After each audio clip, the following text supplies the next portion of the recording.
हे सदगुरु माता के बेटा बेटी, गजानन महाराज की जीवनी का 18वां अध्याय समाप्त हुआ।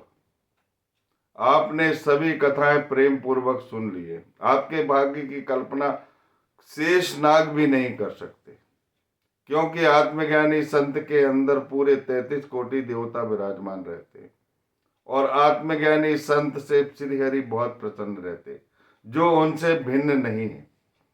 18वें अध्याय में आपने बाईजा माई की कथा पढ़ी। शिरडी में एक बाईजा माई अलग है, लेकिन सेगांव में भी एक बाईजा थी जिसे संत जनी का दर्जा दिया भगवान। आपके जो भी आत्मज्ञानी संत हैं, इन संतों से भिन्न नहीं। मैं जब भी अपने सदगुरु के पास जाता हूँ, अन्य आत्मज्ञानी संतों की कथा सुनाता हूँ। मैं कभी भेद नहीं समझता। मैं और तू का भेदभाव मेरे हृदय से समाप्त कर दिया। सदगुरु महाराज की ऐसी कृपा होती है, समदृष्टि आती है। दूसरी कथा में आपने पुंडलिक की कथा पढ़ी। पुंडलिक को महाराज बना दिया साईनाथ गजानन महाराज। वो पुंडलिक अलग है, जिनके कारण विट्ठल कमर पर हाथ रखकर बैठ गए माता पिता की सेवा करने के कारण। पिछली कथा में मैंने पुंडलिक को ही पांडुरंग कह दिया, क्षमा करना। पुंडलिक के कारण बैठे हैं कमर पर हाथ रखकर। कहो क्या काम है। पूरी तकलीफ पल भर में दूर हो जाती। कलयुग में उन्हीं कलयुग के प्राणाधार है, भू वैकुंठ है वो। और जब पुंडलिक के पास गए थे वो, तब उन्होंने कहा था कि मैं कहीं भी नहीं हूं, पूरे कलयुग भर यहां पर सेवा करूंगा, जो तुमने मांगा है उसे मैं पूरा करूंगा। और वो आज भी पूरा कर रहे हैं, और आज भी वहां पर वारकरी लोग उनके पास जाते हैं। जब महाराष्ट्र में अकाल पड़ता था, दुर्भिक्ष था, तब लोग गरीबी की दूर करने के लिए विट्ठल विट्ठल राम कृष्ण हरि का जाप करते हुए वहां जाते थे। तब संतों का प्रकटीकरण हुआ है। जैसा भगवान कृष्ण ने कहा है कि संत ही मेरा स्वरूप है। कलयुग में संत की ही आवश्यकता थी, क्योंकि भगवान के पास अपराधी का को क्षमा करने का कोई वो नहीं है। उसे दंडित किया जाता था, अहंकार का मर्दन किया जाता था। लेकिन कलयुग में अनेक अहंकारी रहेंगे, अनेक ईश्वरी प्रसंग के विरुद्ध चलने वाले लोग रहेंगे। उनको पार लगाने के लिए भगवान कृष्ण ने ही अपने मन को एक दयालु माँ के समान बनाया है। जिस प्रकार एक माता अपने चारों जो जितने भी बच्चे रहते, सबसे बराबर प्रेम करती है। पुण्याति बच्चे से भी उतने ही प्रेम करती है। जो अपराध करता है उससे उससे भी उतने प्रेम करती, बल्कि उसकी चिंता ज्यादा करती कि ये सही दिशा पे आ जाए। उसी प्रकार आत्मज्ञानी संत है, जो कृष्ण का स्वरूप है। हे बेटा बेटियों, आपका जो भी आत्मज्ञानी संत है, प्राणपन से उनकी पूजा करो, तन मन धन से पूजा करो, सब कुछ समर्पित करते हुए पूजा करो कि तुम्हारे अलावा हमारा कोई नहीं, पालनहार तारनहार सब कुछ तुम हो। ये जीवन लेना है तो ले लो, जीना है तो अच्छे से जिलाओ। ये वेदना, ये संताप, ये कुछ नहीं चाहिए हमको। और हमें सद्बुद्धि प्रदान करो। बायजा को उन्होंने जनी का दर्जा दिया। 18वें अध्याय। पुंडलिक को महाराज बना दिया। पुंडलिक की 3 कथा है। जो पुंडलिक की कथा पढ़ेगी, सेगांव के पुंडलिक, मुड़गांव का पुंडलिक है जो पूजनीय हो गया, महाराज बन गए। जो पुंडलिक की कथा पढ़ेगा, सुनेगा, उसका आत्मज्ञान उसे बहुत जल्दी होगा। सबसे प्यारा भक्त रहा है गजानन महाराज का पुंडलिक, जिसकी बारी की कथा बहुत स्वर्ग प्रदान करने वाली कथा है। स्वर्ग जैसा सुख मिलेगा उसे। इसके बाद खामगांव के डॉक्टर जो सीएमओ, जो मरणासन अवस्था में पहुंच गए थे अपने नासूर के कारण, अपने फोड़े के कारण। बैलगाड़ी पर स्वयं विप्र का रूप रख के, ब्राह्मण का रूप रख के उनको ऊदी और तीर्थ का जल दिया और उनसे ठीक किया। कम से कम आधा लीटर मवाद निकला। तब से डॉक्टर भी उनको भगवान मानने लगा। और गुरु और गोविंद में भिन्नता समझने वाले लोगों को समझाने के लिए, उनकी भ्रांति दूर करने के लिए गजानन महाराज ने वारी की। वहां पर आषाढ़ी एकादशी को पहुंच गए। बापूना काले को भीड़ के कारण, भगवान के दर्शन नहीं मिलने के कारण खुद गजानन महाराज ने पांडुरंग का दर्शन कराया अपने शरीर और सबकी भ्रांति दूर कर दी। गुरु और गोविंद में भिन्नता न समझो। कौठे बहादुर को छोड़कर आ रहे थे पूरे वारकरी, हैजा हो गया था, लेकिन गजानन महाराज ने उसे आलिंगन किया, सर पर हाथ फेरा उसके, और तुम्हारा गणांत दूर हुआ, उसे लेके आए। बापूना काले को पुत्र दिया जो विद्वान बना नामदेव के नाम से। वो नामदेव तो वो पुराने हैं, वो तो भगवान ही है, लेकिन इसे भी नामदेव बनाने की कोशिश की है गजानन महाराज। अनेकों महाराज बन गए उनके, अपने जैसा पावर दे दिया उनको। गजानन महाराज की लीला बड़ी अगाध है। इनकी प्राणपन से पूजा करो। जो भी आत्मज्ञानी संत है वो गजानन महाराज है, कोई दूसरा नहीं।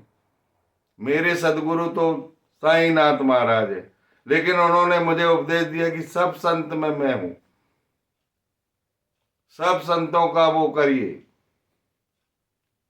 सब संतों के मन की बात को उजागर करिए, लोगों को समझाइए। स्वप्न में मुझे दृष्टांत होते हैं, उनकी कृपा है, दया है। सन 1984 से मुझे उनकी ओर आकर्षित होने के लिए जो कहानियां मैंने पढ़ी, सन 84 से उनका आशीर्वाद हुआ है मुझे, और मैं उनकी ओर आकर्षित हुआ, और 2006 में उनका अनुग्रह हुआ, 24 साल बाद।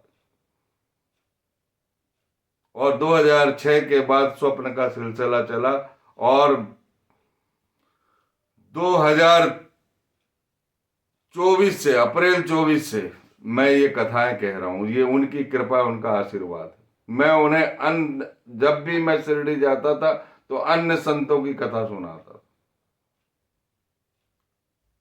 और उनका आशीर्वाद ऐसा हुआ कि मैंने सबसे पहले साईं चरित्र खरीदी, लेकिन पढ़ी नहीं 20 साल। जब तक ईश्वर का आशीर्वाद नहीं होता आप नहीं पढ़ सकते। गजानन महाराज का चरित्र पहले उन्होंने मुझसे पढ़वाया, फिर मैंने साईनाथ का चरित्र,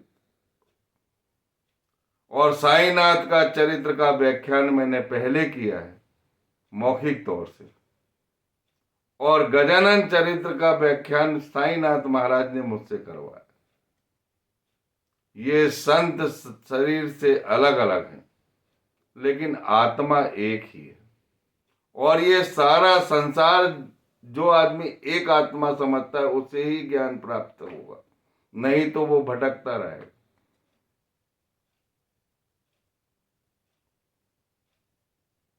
इसीलिए यदि ज्ञान प्राप्त करना है, पुण्य लाभ अर्जित करना है, सब कुछ ठीक करना है, तो संतों की शरण में जाने से गोविंद के दर्शन होते। हे बेटा बेटियों, 18 अध्याय हमारा समाप्त हुआ, और इसके बाद एक और 18वें अध्याय में एक और कथा थी। एक ब्राह्मण, एक विप्र जो कर्मकांडी था, वेद वेदांत में पारंगत था, छुआछूत से को मानने वाला था, उसकी भ्रांति दूर करती कि प्रेम क्या होता है, निर्मल मन क्या होता है, काले कुत्ते को जिंदा करके बता दिया। और वो उन्होंने सारा कर्म कांड और पवित्रता और अपवित्रता और अपनी ज्योतिष विद्या सब कुछ चरणों में समर्पित कर दी, और कह दिया कि हमारे मन में अहंकार है, हमारा मन शुद्ध नहीं है, शुद्ध रूप आपका है जो अब आत्मसात हुआ है, हमें माफ कर दीजिए। फिर गजानन महाराज ने आशीर्वाद दिया और उन्हें प्रसिद्धि प्राप्त हुई। अब हम 19वें अध्याय में प्रवेश कर रहे हैं। मैं प्रवेश द्वार पर तमाम श्रोता दर्शक माउली जो मेरे माता पिता है और सच्चे आत्मज्ञानी के बेटा बेटी है, मैं उनके पैरों को पखारता हूँ, उनका पूजन करता हूँ, उनका तिलक करता हूँ और आरती उतारता हूँ। मैं उनके कष्टों को लेना चाहता हूँ और इन कष्टों को ब्रह्मार्पण मेरे सदगुरु को देना चाहता हूँ, जो सविता सूर्य नारायण, जिन्हें कोई तकलीफ नहीं होती और सारे कष्ट दूर हो जाते। हे बेटा बेटी, ध्यान पूर्वक कथा सुनिए। एक काशीनाथ खंडेराव खामगांव का रहने वाला बेचारा गरीब निर्धन, मजदूरी, किसी तरह थोड़ा बहुत पढ़ लिख लिया, भगवान से नौकरी की प्रार्थना करने लगा। माता पिता विट्ठल के प्रेमी, पांडुरंग के प्रेमी, कष्ट की सीमा पार हो गई, नौकरी नहीं लग रही थी। किसी ने बता दिया कि शेगांव के गजानन महाराज पूर्ण समर्थ है, वो अपनी प्रेम दृष्टि से ही कष्ट को दूर कर देते। वह बेचारा शेगांव जाता है और चरणों को प्रणिपात करता है और उनके दर्शन करता है और उसके आंख से अविरल आंसू बहते रहते। और अविरल आंसू बहते बहते उसके मन में एक बात आती है कि जैसे मेरे पिताजी जिस साधुत्व की बात करती है उसकी प्रतीति मुझे यहाँ पर हो रही है। और अपने पिता का स्मरण करता है, अपनी अपनी आर्थिक स्थिति का स्मरण करता है और मन में यही बात आती है कि किसी तरह हमारी रोजी रोटी लग जाए, हमारी नौकरी मिल जाए। तब गजानन महाराज हाथ से स्मित करते और उसको कुइनी से धक्का देते, जाओ सीधे घर चले जाओ। वह आश्चर्यचकित होता है कि गजानन महाराज के पास मैं निवेदन करने के लिए आया, प्रार्थना करने के लिए आया, अपनी नौकरी मांगने के लिए आया, अपनी रोजी रोटी मांगने के लिए आया, अपना जीवन सुधारने के लिए आया और ये धक्का मार के मुझे पहुंचा रहे। फिर उन्होंने कहा उनके मनोदय को जानकर, तुम्हारे द्वार पर तार आया हुआ है,